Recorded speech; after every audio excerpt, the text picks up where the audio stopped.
अस्सलामुअलैकुम दोस्तों, mega soap serial पापनगर जन जे ईंदड़ नई एपिसोड्स में छा थींदो ऐं छा थियण वारो आहे।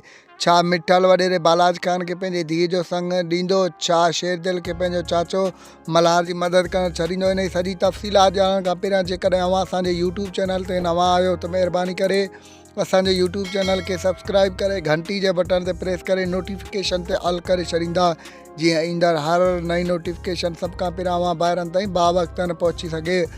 दोस्तों हाणे हलूं था पंहिंजी मेन ॻाल्हि ॿोल तरफ़। जीअं त ईंदड़ एपिसोड्स में मेगा सोप सीरियल पापनगर में तव्हां ॾिसंदो त मिठल वॾेरो बालाज खान मखणो ऐं प्यार वारा ईंदा ऐं मिठल खे सम्झाइण जी कोशिशि कंदा।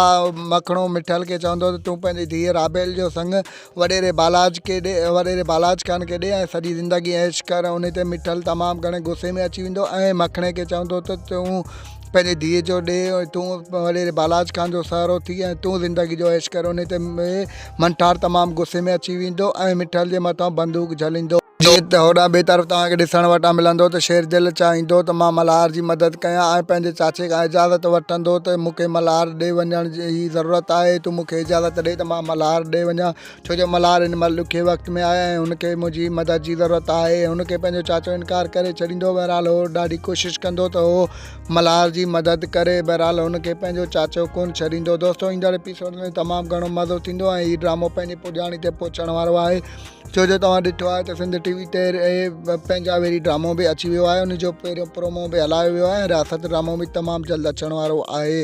दोस्तों असांजो रिपोर्ट तव्हांखे कीअं जेकॾहिं पसंदि आयो हुजे त महिरबानी करे इन जी ख़ुशी में असांजे यूट्यूब चैनल खे सब्सक्राइब करे घंटी जे बटन ते प्रेस करे छॾींदा। ॾींदा असांखे इजाज़त, रखंदा पंहिंजो ख़्यालु। अल्लाह हाफ़िज़। Thanks for the watching. Javed Ali जलालानी।